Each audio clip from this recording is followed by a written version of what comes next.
नमस्कार।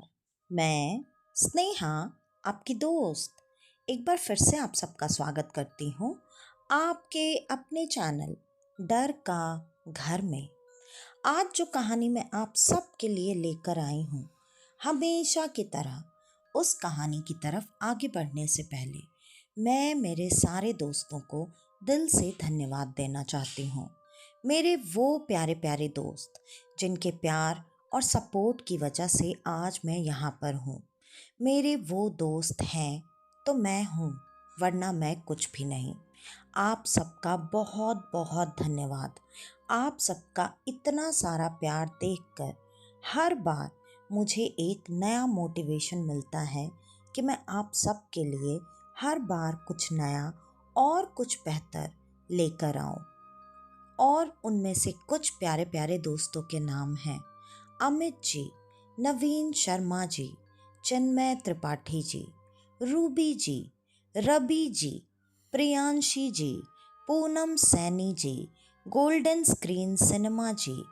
उसके अलावा और भी जो भी दोस्त हैं जिनके मैं नाम नहीं ले पा रही, वो सब अपना कमेंट, अपना फीडबैक मुझे दें और जिसमें वो अपना नाम और अपने शहर का नाम ज़रूर मेंशन करें, ताकि मुझे पता चल पाए कि आप सब अपना इतना सारा प्यार मुझे कहाँ से दे रहे हैं।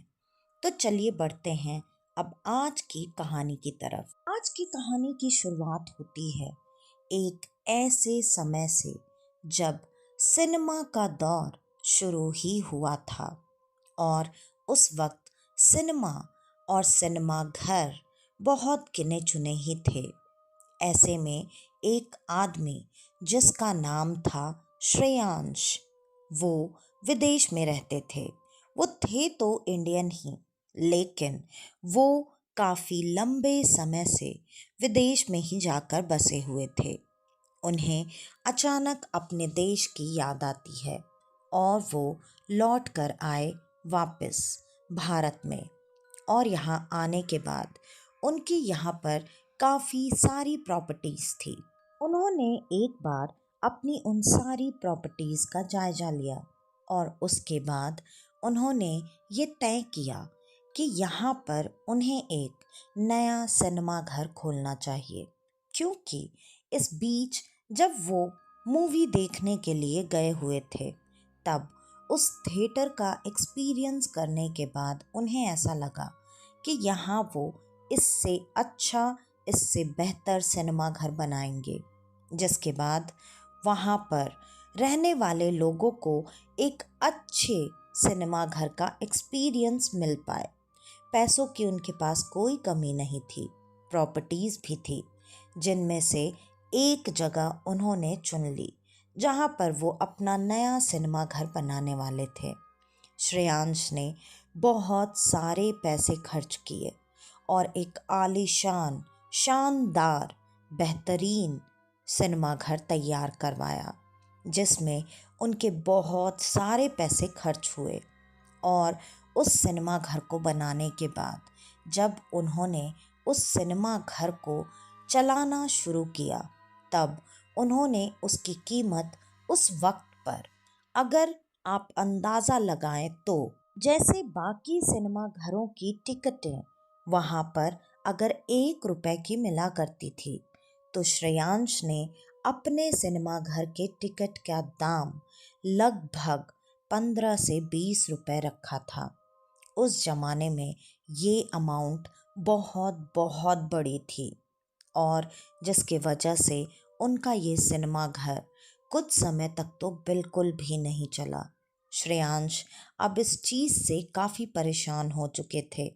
उन्होंने अपने जानने वाले सारे लोगों से इस बारे में बात की और जो लोग उनके साथ काम करते थे, मतलब उनके एम्प्लॉय, उन्होंने उनको तब ये बात समझाई।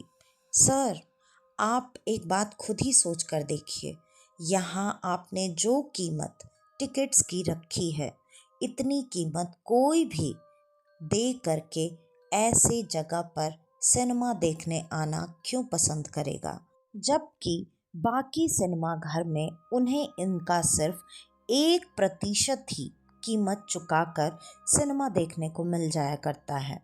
आपको टिकट्स की कीमत कम कर देनी चाहिए। अब श्रेयांश ने पैसे इतने ज़्यादा खर्च दिए थे कि वो पैसे कम करके भी कितना ही पैसे कम कर देते। उन्हें उनके लगाए हुए पैसे भी तो वसूलने थे उस बिजनेस से। इसलिए उन्होंने दाम घटाकर अब लगभग 10 से 15 रुपए टिकट्स के दाम रखे। तब उनका सिनेमा घर चलना शुरू तो हुआ, लेकिन वहाँ पर गिने चुने अमीर रईस लोग जो कि सिनेमा के शौकीन हुआ करते थे और जिन्हें भीड़ भाड़ या ऐसी जगहों पर जाना नहीं पसंद था, वही वहाँ पर सिनेमा देखने आया करते थे। अब इससे भी उनकी लगाई हुई लागत वो किसी भी हालत में वसूल नहीं कर पा रहे थे। उनके मुताबिक अभी भी वो जगह लॉस में ही थी। फिर भी वो जैसे तैसे अपने उस सिनेमा घर को चला ही रहे थे। हाँ, इस चीज़ से श्रेयांश काफ़ी परेशान थे, जिसके वजह से उनके दिमाग में हमेशा ये बात चलती रहती थी कि आज तक उनके पूरे करियर में उनको कभी भी उनके खोले हुए किसी भी बिजनेस से इतना बड़ा लॉस आज तक नहीं हुआ था जितना कि इस सिनेमा घर से हो रहा था। और इसी परेशानी को दूर करने के ख्यालों में डूबे हुए वो सोने की तैयारी ही कर रहे थे कि तब तक अचानक उनके पास फ़ोन आया, उनके एक एम्प्लॉय का। उन्होंने फ़ोन उठाया। उसने डरते हाँफते हुए उनसे तुरंत कहा, सर सर प्लीज़ आप जल्दी आइए, यहाँ पर बहुत बड़ी मुसीबत हो गई है। श्रेयांश ने उससे पूछा, हुआ क्या है वो तो बताओ, मैं आ रहा हूँ। इस पर उसने कहा, सर यहाँ पर आग लग गई है, जल्दी आइए वरना सब कुछ तबाह हो जाएगा। और ये बात सुनते ही श्रेयांश तुरंत ही वहाँ से उठे और भागकर अपने उस सिनेमा घर के आगे पहुँचे। वहाँ उन्होंने जो नज़ारा देखा वो देखकर अब तो उनको ऐसा लग रहा था जैसे उनका एक बहुत बड़ा सपना टूट गया, खत्म हो गया। उनके सामने उनका वो इतने प्यार से बनाया गया सिनेमा घर धूं धूं करके जल रहा था। वो पूरी तरह से आग की चपेट में आ चुका था। और इतनी आसानी से वहाँ पर आग लगने का रीज़न ये भी था कि उन्होंने जिस तरीके से अपना सिनेमा घर बनाया था, वहाँ की सीट्स और जो भी चीज़ें थी वो ज़्यादातर ऐसी ही थीं कि अगर एक बार गलती से भी आग लगती है तो उस आग को फैलने में ज़रा सा भी वक्त नहीं लगता। वो देखकर बहुत ज़्यादा शॉक में आ चुके थे। जैसे तैसे उन्होंने पहले खुद को संभाला और खुद को संभालने के बाद उन्होंने सामने खड़े कर्मचारी से पूछा, अंदर कोई था तो नहीं? उस पर उसने एक अजीब सी घबराई सी रूंधी सी आवाज़ में कहा, सर आप क्या बात कर रहे हैं? आज शो चल रहा था, नाइट शो था, और तो और काफ़ी सारे लोग आए हुए थे। लगभग आज थिएटर तो फुल था और अचानक पता नहीं कैसे ये हो गया। मुझे लगता है अंदर बैठे किसी ने सिगरेट या ऐसी कोई चीज़ जलाई होगी जिसके वजह से गलती से आग लग गई। आग को संभालने का मौका ही नहीं मिला और देखते ही देखते पूरे थिएटर में आग ऐसे भड़क गई मानो जैसे कि यहाँ आग लगने के लिए सारी चीज़ें रखी ही हुई थी। और ये बात सुनकर अब श्रेयांश ने अपना सर पकड़ लिया। श्रेयांश को इस बात का ज़्यादा दुख हो रहा था कि कैसे ये थिएटर इस तरीके से जला, वो तो जला ही, लेकिन इतने सारे लोग, उनकी ज़िंदगी चली गई जिसके लिए श्रेयांश ना तो उसका कोई कर्मचारी कुछ भी वक्त रहते कर पाया। और फायर ब्रिगेड के लोग आए, उन्होंने मदद भी की, लेकिन तब तक बहुत देर हो चुकी थी। अगले दिन इंक्वायरी वगैरह सब कुछ हुई और वहाँ थिएटर में सच में सिगरेट और बाकी की ऐसी कई चीज़ें मिली जिसके वजह से आसानी से आग लग सकती थी। मतलब अंदर का इंटीरियर डेकोरेशंस जैसे सीट, लेदर, रेक्सीन इन सब की बनी हुई थी जिसमें आग पकड़ना कोई बड़ी बात नहीं थी। और भी काफ़ी चीज़ें जिसके वजह से अब जो हादसा होना था वो हो चुका था। वैसे भी पहले ही श्रेयांश ने इस जगह पर इतने पैसे खर्च किए जो कि उसकी पुरानी लागत थी, अभी तक उसे नहीं मिली थी। और अब दोबारा से इस चीज़ में पैसे लगाना और इस बिज़नेस को शुरू करना श्रेयांश को बिल्कुल भी सही नहीं लगा और उसने आखिरकार ये तय किया। उस वक्त पर लोग इंश्योरेंस के बारे में बिल्कुल नहीं जानते थे, लेकिन श्रेयांश काफ़ी पढ़े लिखे और जानकार इंसान थे। वैसे भी वो फॉरेन कंट्री से आए थे, इसके वजह से उन्हें इंश्योरेंस की पूरी जानकारी थी और उन्होंने इस जगह का इंश्योरेंस भी करवा कर रखा था।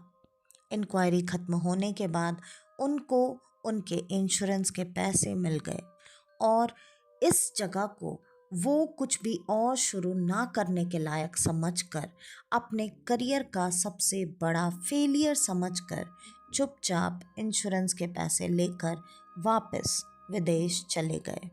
वहाँ श्रेयांश की एक अच्छी खासी जिंदगी थी, उनकी पत्नी, उनके बच्चे और वहाँ बना बनाया बसा बसाया बिजनेस काफ़ी बड़ा जिसको श्रेयांश वापस से पहले की तरह संभालने और चलाने लगे। और धीरे धीरे उनके बच्चे बड़े होते गए, समय बीतता गया। अब उनका सिर्फ एक बेटा था और एक बेटी। अब दोनों बड़े हो चुके थे। बेटी की शादी बड़े धूमधाम से वैसे ही विदेश में बसे हुए एक इंडियन फैमिली में करवा दी गई। उसके बाद बेटा अब धीरे धीरे कारोबार की पूरी बागडोर अपने हाथ में ले चुका था, जिसके बाद उसने सारे बिजनेस को संभालना बहुत अच्छे तरीके से शुरू कर दिया। वैसे भी ये चीज़ तो उसके भी खून में ही थी। उसका नाम था रितेश। रितेश उस बिजनेस को अब इतने अच्छे तरीके से संभाल रहा था कि जहां अगर उसके पापा किसी बिजनेस से 10 रुपए का प्रॉफिट बनाया करते थे तो रितेश उस बिजनेस से अब 15 से 20 रुपए तक का प्रॉफिट बड़ी आसानी से बना लिया करता था। धीरे धीरे उसके पिता ने अब सारा कारभार उसके ऊपर ही डाल दिया। रितेश भी इस चीज़ को बहुत बखूबी संभाल कर बढ़ा रहा था। एक दिन बातों ही बातों में उसे ये बात पता चली कि इंडिया में भी उनकी बहुत सारी प्रॉपर्टीज़ है। इस पर रितेश ने ये कहा, पापा मैं एक बार इंडिया विज़िट करना चाहता हूँ और मैं देखना चाहता हूँ हमारी वहाँ कौन कौन सी और कैसी कैसी प्रॉपर्टीज़ है, और अगर हो सके तो मैं वहाँ भी कोई अच्छा बड़ा बिजनेस इस्टेब्लिश करना चाहता हूँ। इस पर उसके पिता ने किसी भी तरह की रोक टोक रितेश के ऊपर नहीं लगाई। उन्होंने कहा, बेटा वैसे भी सब कुछ तेरा ही है, तो तू देख तुझे क्या करना है, कैसे करना है, तू जा और जाकर देख। उसके बाद तेरे दिमाग में जो भी आइडिया होता है उस पर तू अमल कर। रितेश बड़ी ही खुशी खुशी अपने पिता से सारे प्रॉपर्टीज़ के बारे में पूछकर इंडिया वापस आ चुका था। पिता ने उसे सारी जगह की प्रॉपर्टीज़ के बारे में बताया, सिवाय उस सिनेमा घर वाली ज़मीन और उस जली हुई प्रॉपर्टी के बारे में। उसके बाद रितेश इंडिया आ चुका था। इंडिया वापस आने के बाद उसने अपनी सारी प्रॉपर्टीज़ का मुआयना किया और वहाँ पर भी कुछ लोग ऐसे थे जो कि उनकी प्रॉपर्टीज़ की देख रेख किया करते थे। उन्हीं लोगों के थ्रू रितेश को ये बात पता चली कि यहाँ पर एक और प्रॉपर्टी है जहाँ पर पहले यहाँ सिनेमा घर उसके पिता ने खोला था। उसी इंसान ने रितेश को वो सारी बात बताई।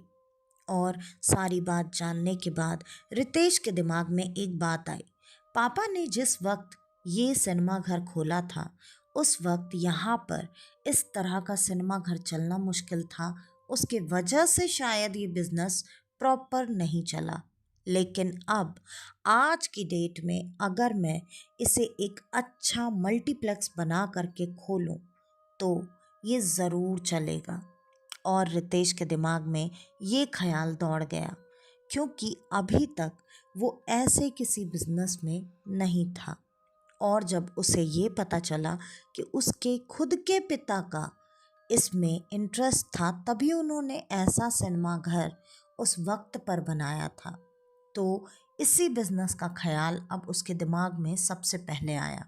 लेकिन रितेश ने एक बात और तय की कि जब तक वो इस थिएटर को पूरी तरह से बनाकर तैयार नहीं कर देगा, तब तक वो किसी भी हालत में अपने पिता को इस बारे में नहीं बताएगा। वो अपने पिता को ये सरप्राइज़ देना चाहता था। और वो चाहता था कि जब ये जगह पूरी तरह से बनकर तैयार हो जाए, तब वो अपने पिता को यहाँ पर बुलाकर उन्हें ये जगह दिखाए और इस जगह का इनॉग्रेशन मतलब उद्घाटन अपने पिता के ही हाथों से करवाए। और रितेश ने बहुत ही तेज़ी के साथ सारा काम शुरू करवा दिया। और सारा काम शुरू करवा के वो जल्दी जल्दी सब कुछ तैयार करवाना चाहता था। उसने एक डेट भी तय कर ली थी कि इस डेट को उसे हर हालत में इस थिएटर की ओपनिंग करवा ही देनी है।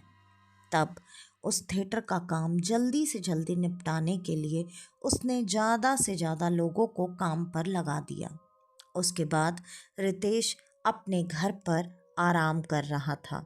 घर पर आराम करते करते उसे अचानक एक दिन उसी इंसान का फ़ोन आया जो कि उसके प्रॉपर्टीज़ का केयर टेकर यहाँ पर था। उसने वैसे ही हाफते परेशान होते रितेश को कॉल किया।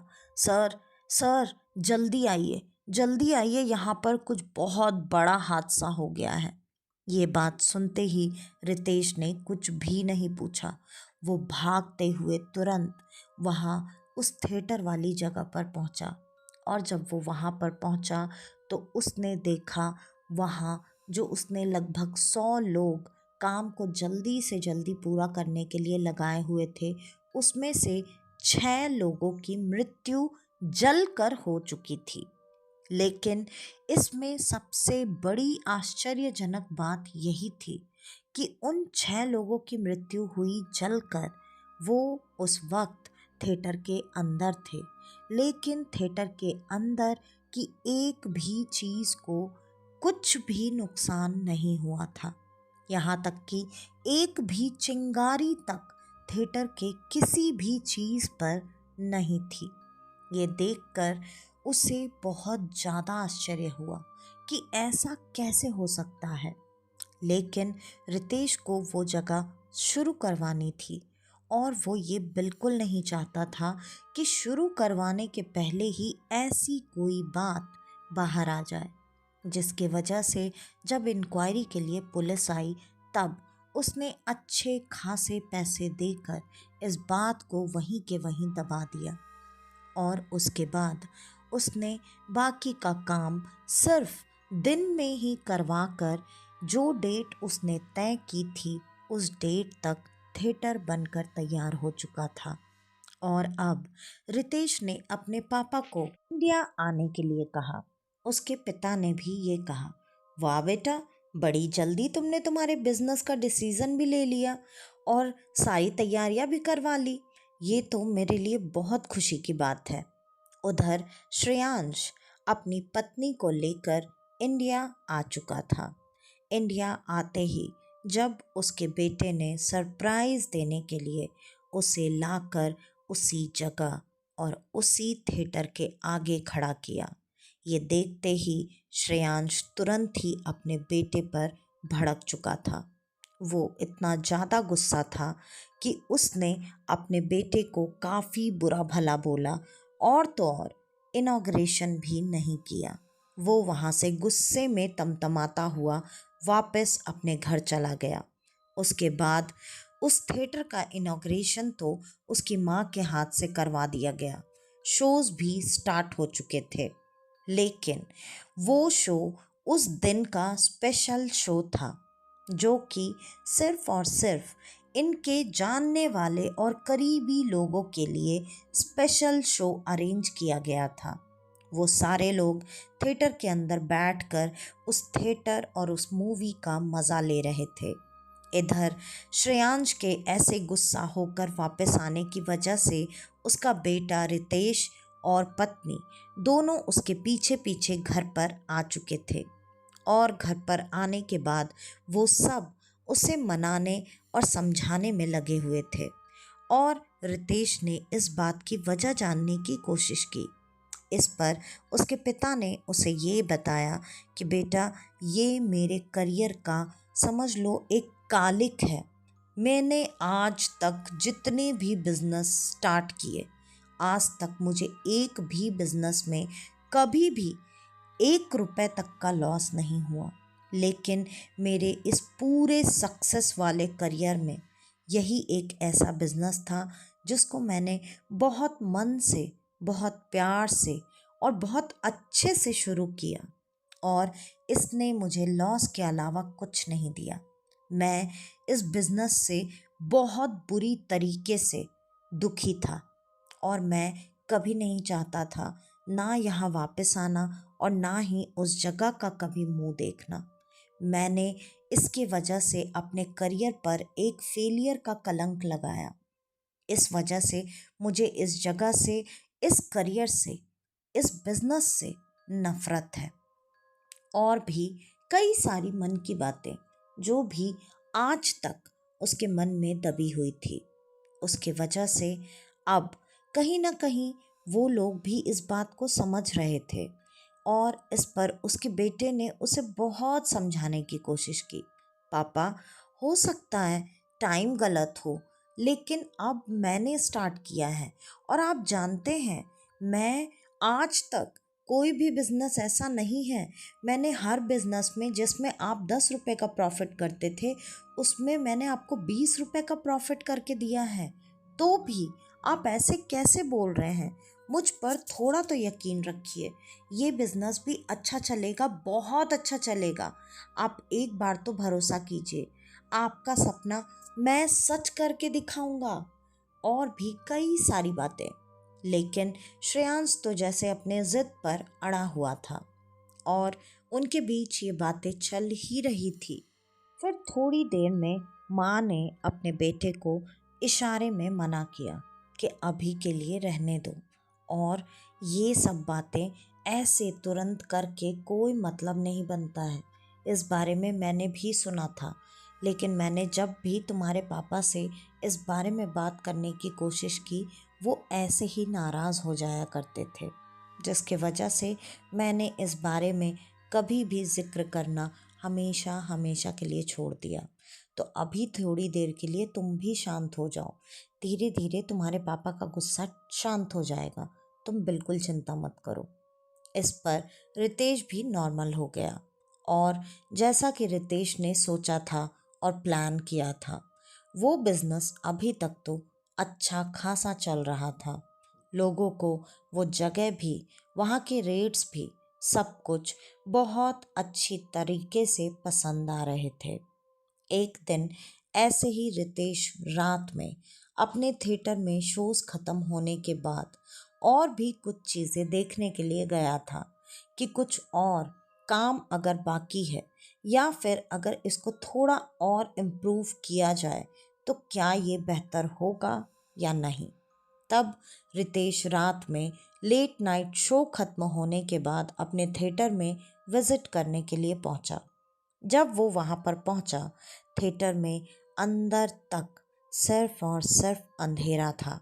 उसी अंधेरे में रितेश को अचानक से ऐसा दिखाई दिया जैसे 6-7 कुछ जलती हुई चीज़ें उसकी तरफ आ रही है, जिसको पहले तो रितेश ने ध्यान से देखना शुरू किया कि ये क्या है और कौन सी ऐसी चीज़ है जो जलते हुए ऐसे हिलते डुलते मेरे पास आ रही है। और जब वो चीज़ को नज़दीक से रितेश ने देखा तो वो इतना घबरा गया कि वो खुद को संभाल ही नहीं पाया। उसने तुरंत अपना बैलेंस खो दिया और वो ज़मीन पर धड़ाम से गिर गया। उसके गिरते ही तुरंत कुछ लोग, इंसान जो कि जल रहे थे, और उन लोगों ने तुरंत ही रितेश को चारों तरफ से घेर लिया। वो रितेश को घेर कर एक गोला बनाकर खड़े हो गए। उन सब के शरीर में आग लगी हुई थी, मानो जैसे उन सब ने खुद के ऊपर कुछ पेट्रोल या ऐसा कुछ छिड़क कर खुद को आग लगा लिया हो। लेकिन ऐसा कैसे हो सकता था?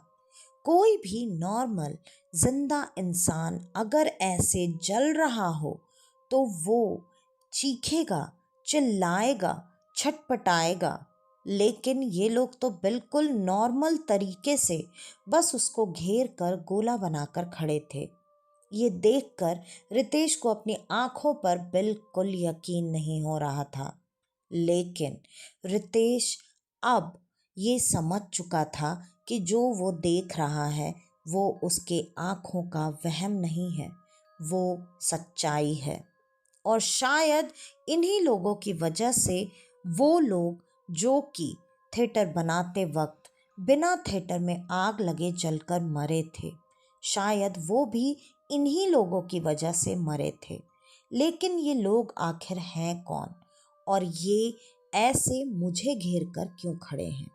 रितेश उन सबको देखकर डरा हुआ था, घबराया हुआ था। वो कुछ बोल भी नहीं पा रहा था। लेकिन तब तक उन सब में से किसी एक ने रितेश से कहा, तू वही है ना, उसी का बेटा? तेरे में से उसी की बदबू आती है, गंध आती है, गंध। और इस तरीके से वो रितेश को ये बता रहा था जैसे रितेश को कोई बात समझ में ही नहीं आई। इस पर तुरंत ही दूसरे ने कहा, हाँ, हम तो तेरी जगह उसे मारना चाहते थे, लेकिन कोई बात नहीं, वो नहीं तो तू ही सही, अब तू मरेगा। और इस पर रितेश को तुरंत समझ में आ गया कि रितेश की जान अब खतरे में है। रितेश ने तुरंत ही बिना किसी वजह के हाथ जोड़कर गिड़गिड़ाकर उन सब से माफ़ी मांगना शुरू कर दिया और बार बार रितेश ये पूछ रहा था, प्लीज़ आप सब बताइए तो, आप लोग कौन हैं? आप लोग क्यों मुझे मारना चाहते हैं? प्लीज़ मेरी गलती क्या है? मेरी जो भी गलती है मुझे बस माफ़ कर दीजिए, लेकिन मुझे मारिए मत, प्लीज़ प्लीज़। और क्या है, आप लोग क्या बोल रहे हो? मुझे कुछ समझ में नहीं आ रहा है। मैं कौन हूँ? मुझ में से किसकी बदबू आ रही है? और भी काफ़ी कुछ कहकर रितेश लगातार उन सब के सामने गिड़गिड़ा रहा था। लेकिन लग रहा था जैसे उनमें से किसी के अंदर दया या इंसानियत नाम की कोई चीज़ है ही नहीं। और उनमें से एक ने तब तक खुद को, जैसे उसके शरीर से आग जल रही थी, वो आग अचानक बुझ गई और वो नॉर्मल इंसान की तरह रितेश के सामने खड़ा हो चुका था। वो एक बुज़ुर्ग इंसान था। उसने बाकियों को समझाते हुए कहा, इसे मारने से पहले इसे ये तो बताओ कि इसकी गलती क्या है और इसे हम क्यों यहाँ मारने के लिए आए हैं, या पूरी बात इसे कम से कम मरने से पहले पता ज़रूर होनी चाहिए। और भी काफ़ी सारी बातें उन्होंने बाकियों को समझाई। आखिरकार बाकी सब भी धीरे धीरे शांत हो गए और उनके शांत होते ही उनके शरीर पर जलती हुई वो आग की लपटें पूरी तरह से ख़त्म हो चुकी थी और वो सब भी अब नॉर्मल इंसान में बदल कर दिखाई दे रहे थे। लेकिन क्या वो सच में नॉर्मल इंसान ही थे? रितेश के मन में यही सवाल उठ रहे थे और अब थोड़ी देर में उसे उसके सारे सवालों के जवाब मिलने वाले थे। उन सारे लोगों ने रितेश को ये बताया कि आज से कई साल पहले तुम्हारे पिता ने ये थिएटर शुरू किया था और उन्होंने ये थिएटर बनाया। उसके बाद उन्हें लगातार उनके काम में लॉस होता जा रहा था।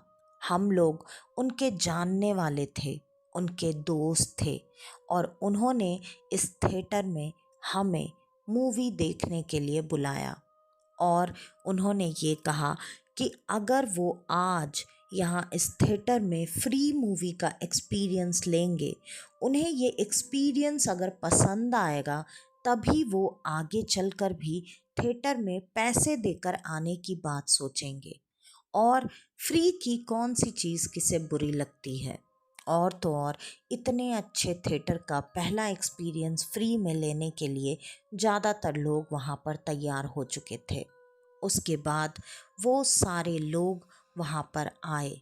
उस दिन वो थिएटर लगभग हाउसफुल था और वहाँ पर सबके आने के बाद तुम्हारे पिता ने अपने साथ काम कर रहे कर्मचारियों के साथ मिलकर हम लोगों ने ये चीज़ अपने आँखों से देखी थी।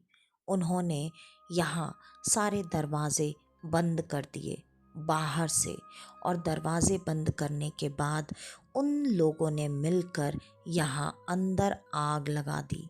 उन सब की आँखों के सामने हम लोग जलकर मर रहे थे, चीख रहे थे, मदद के लिए पुकार रहे थे, लेकिन तुम्हारे पिता और उन लोगों को हम पर बिल्कुल दया नहीं आई। उन लोगों ने हमें यहाँ जलाकर मार डाला और तुम्हारे पिता ने और उनके कर्मचारियों ने ऐसा क्यों किया, हमें इसी सवाल का जवाब तुम्हारे पिता से चाहिए था और जिसके वजह से हम चाहते थे कि वो यहाँ वापस आए। वो यहाँ वापस आया भी, लेकिन वो यहाँ अंदर नहीं आया और हम अब तेरी जान सिर्फ उसी हालत में बख्शेंगे कि अगर तू अपने पिता को किसी भी हालत में यहाँ पर बुला दे। इस पर तुरंत ही रितेश ने अपने पिता के ऊपर पूरा भरोसा, पूरा विश्वास दिखाते हुए उन लोगों से अपने पिता की तरफदारी करते हुए कहा, नहीं नहीं, आप लोग सब झूठ बोल रहे हैं, ऐसा नहीं हो सकता, मेरे पापा ऐसा कभी नहीं कर सकते, मैं नहीं मानता आप लोगों की बातों को। और भी कई सारी बातें, कई सारी दलीलें उसने अपने पिता के तरफ से उन लोगों के सामने पेश की, लेकिन वो जो कि सच में अपनी आँखों से इतनी बड़ी सच्चाई को देखकर अपने अपने प्राण त्याग चुके थे, वो अपने उस अंतिम समय की आँखों देखे सच पर भरोसा करते या फिर रितेश के द्वारा दिए गए इन दलीलों पर। उन्होंने आखिरकार एक ही बात कही कि ठीक है, अगर यही तो यही सही, तू तेरे पिता को बेगुनाह साबित कर दे, उसके बाद हम सब हमेशा हमेशा के लिए इस जगह को छोड़कर चले जाएंगे। और इस बात पर रितेश भी तैयार हो गया, क्योंकि उसे अपने पिता पर खुद से ज़्यादा भरोसा था। उसने कहा, ठीक है, मैं मेरे पिता को यहाँ पर बुलाऊंगा और आप सबके सामने अपने पिता को बेगुनाह साबित करूंगा, लेकिन आप सबको भी मेरी इस बात को फिर मानना पड़ेगा कि आप हमेशा हमेशा के लिए यहाँ से मुक्त होकर चले जाएंगे। और यही तय हुआ। उसके बाद रितेश ने अपने पिता को वहाँ पर झूठ बोलकर बुलाया। उसने कहा, पापा, यहाँ पर थिएटर बनते वक्त एक छोटा सा हादसा हुआ था जिसमें काफ़ी नुकसान हुआ था और मैंने इंश्योरेंस के पैसे क्लेम किए थे। जो पैसे के क्लेम के लिए आपको यहाँ इंश्योरेंस के डॉक्यूमेंट्स पे साइन करने के लिए यहाँ थिएटर में आना पड़ेगा। और ये बात सुनते ही उसके पिता फ़ोन पर ही उसके ऊपर भड़क गए। उन्होंने कहा, नहीं, अगर कोई नुकसान हुआ है तो उस मनहूस थिएटर को बंद कर दो, लेकिन मैं वहाँ किसी भी हालत में नहीं आऊँगा। और जहाँ तक रही इंश्योरेंस के क्लेम की बात, मेरे पास बहुत पैसे हैं, बंद कर दे उस जगह को और चल मेरे साथ। मैं तुझे जितने पैसे चाहिए उतने पैसे दूंगा, लेकिन मैं वहाँ नहीं आने वाला। उसके बाद रितेश ने और भी कई बहाने बनाए और उसने कहा, पापा ठीक है, हम लोग इस जगह को बंद भी कर देंगे, लेकिन बंद भी करने से पहले क्लोज़र के सारे डॉक्यूमेंट्स पे आपके सिग्नेचर ही लगने वाले हैं। आपको यहाँ एक बार तो आना ही पड़ेगा। और उसके बाद वहाँ उसके पिता आने को तैयार हो गए। उसके पिता वहाँ पर बाहर तक तो आ गए थे, लेकिन थिएटर के अंदर लेकर आना एक बहुत बड़ा टास्क था, जिसके वजह से रितेश ने कहा, पापा वो हादसा अंदर हुआ था और वो इंश्योरेंस वाले ऑफिसर्स अंदर ही हैं, वो आपको अंदर बुला रहे हैं। पहले तो उसके पिता ने बहुत नाटक किया अंदर आने के लिए, लेकिन जैसे तैसे रितेश ने इस बात के लिए भी अपने पिता को मना लिया। और जैसे ही वो अपने पिता के साथ अंदर के एरिया में आया, थिएटर के सारे दरवाजे लगातार खट खट की आवाज़ के साथ तुरंत वैसे ही बंद हो गए, जैसा कि अभी थोड़ी देर पहले रितेश को बताया गया था। रितेश तो इन चीज़ों के बारे में पहले से जानता था, इसलिए वो घबराया नहीं। लेकिन उसके पिता के चेहरे पर भी यहाँ घबराहट होनी चाहिए थी, लेकिन उनके चेहरे पर एक अजीब सा चिढ़ और गुस्सा दिखाई दे रहा था, मानो जैसे उसके पिता को कुछ पता हो। और उसने चारों तरफ नज़र दौड़ाई। थोड़ी ही देर में वो सारे लोग जो अभी रितेश को घेर कर खड़े थे, वो तुरंत ही उसके पिता और रितेश दोनों को घेर कर खड़े हो गए। रितेश उनको देखकर नॉर्मल था और उसके पिता गुस्से में थे। और उसने तुरंत कहा, मतलब रितेश के पिता ने, तूने मुझे यहाँ अंदर बुलाकर अच्छा नहीं किया। मैं इसी वजह से यहाँ पर आना नहीं चाहता था। ये बात सुनकर रितेश को थोड़ा अजीब लगा और रितेश ने कहा, पापा ये लोग क्या कह रहे हैं? मैं इस बात को कभी नहीं मान सकता। आप बताइए इन लोगों को कि ये लोग जो सोच रहे हैं ऐसा कुछ भी नहीं है। आपने ऐसा कुछ नहीं किया है। आप तो मेरे हीरो हैं। आप ऐसा कभी कुछ नहीं कर सकते। आपने आज तक तो एक चींटी भी नहीं मारी, तो आप इतने सारे लोगों को कैसे मार सकते हैं? और इस पर उन लोगों ने अब इससे सवाल करना शुरू किया, मतलब रितेश के पिता से।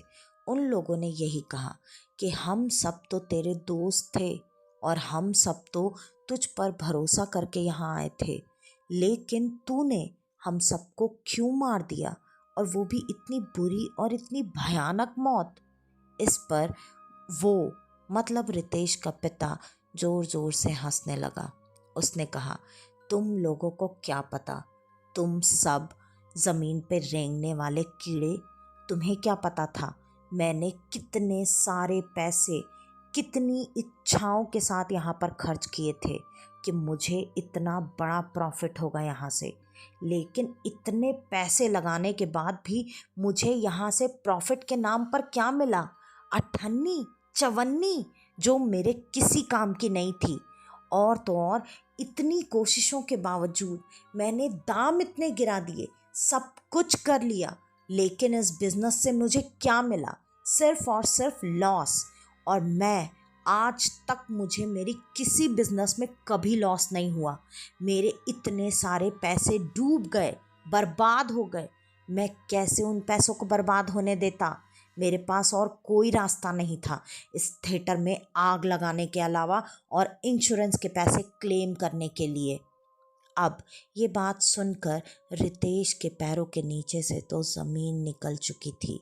रितेश तो अपनी सुध बुध खोकर वापस से ज़मीन पर बेसुध सा गिरकर अपने पिता के मुंह से वो कड़वी कड़वी बातें सुन रहा था। इस पर उन सारी प्रेत आत्माओं ने उससे सवाल किया, ठीक है, तुझे इंश्योरेंस के पैसे चाहिए थे तो ले लेता, लेकिन इतने सारे लोगों को बिठाकर जिंदा जलाकर तुझे ये करने की क्या ज़रूरत थी? तू खाली थिएटर को आग लगाता। इस पर रितेश के पिता ने और भी कड़वाहट से जवाब दिया, खाली थिएटर को आग लगाता, खाली थिएटर को आग लगाता तो वो रियल कैसे लगता? उसमें रियलिस्टिक तड़का डालना था मुझे, जिसके लिए तुम सबको जिंदा जलाकर मारना बहुत ज़रूरी था। इसलिए इसलिए तुम सबको मैंने जलाकर मार दिया।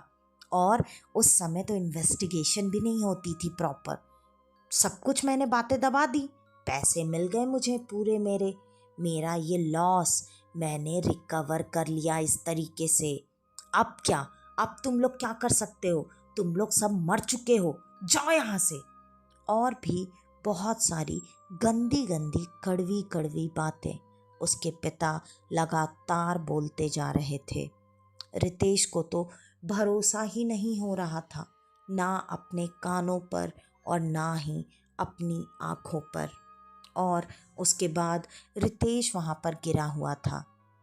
अब उन सारी प्रेतात्माओं को अपने सारे सवालों के जवाब मिल चुके थे।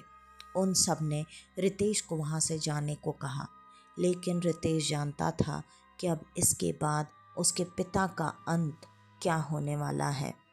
तब रितेश ने तुरंत ही वहाँ से जाने से मना कर दिया, लेकिन उन प्रेतात्माओं ने अपनी शक्तियों से रितेश को उठाकर थिएटर के बाहर फेंक दिया। उसके बाद सारे दरवाजे बंद हो गए।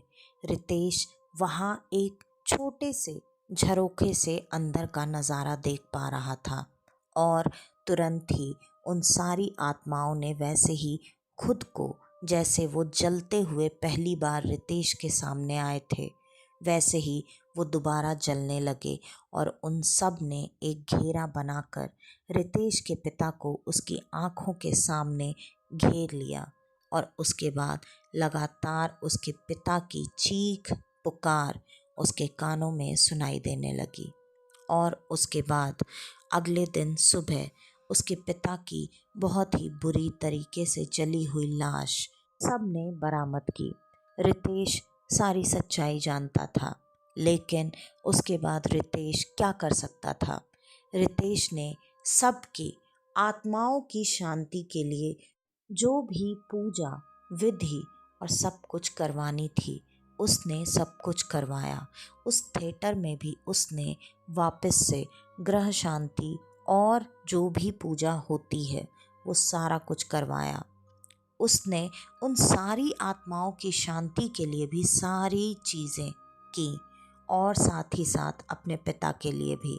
उसके बाद उस थिएटर में ऐसा कभी भी कोई भी हादसा नहीं हुआ, लेकिन रितेश ने भी उस थिएटर को कभी बंद नहीं किया। और उसके बाद कहते हैं कि आज भी वो थिएटर वहीं है, लेकिन उसका नाम शायद बदल चुका है। तो आज की ये कहानी यहीं पर ख़त्म होती है। आपको हमारी आज की ये कहानी कैसी लगी, हमें कमेंट करके ज़रूर बताइएगा। और अगर आपको हमारी ये कहानियाँ पसंद आती हैं तो ज़्यादा से ज़्यादा हमारी इन कहानियों को लाइक, शेयर और सब्सक्राइब करना बिल्कुल न भूलें। तो आज के लिए बस इतना ही।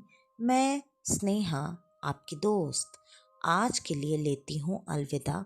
वापस से आपसे मिलने आऊँगी और आप सबको लेकर जाऊँगी कुछ जाने अनजाने किस्से कहानियों के सफ़र पर, आपका अपना डर का घर में।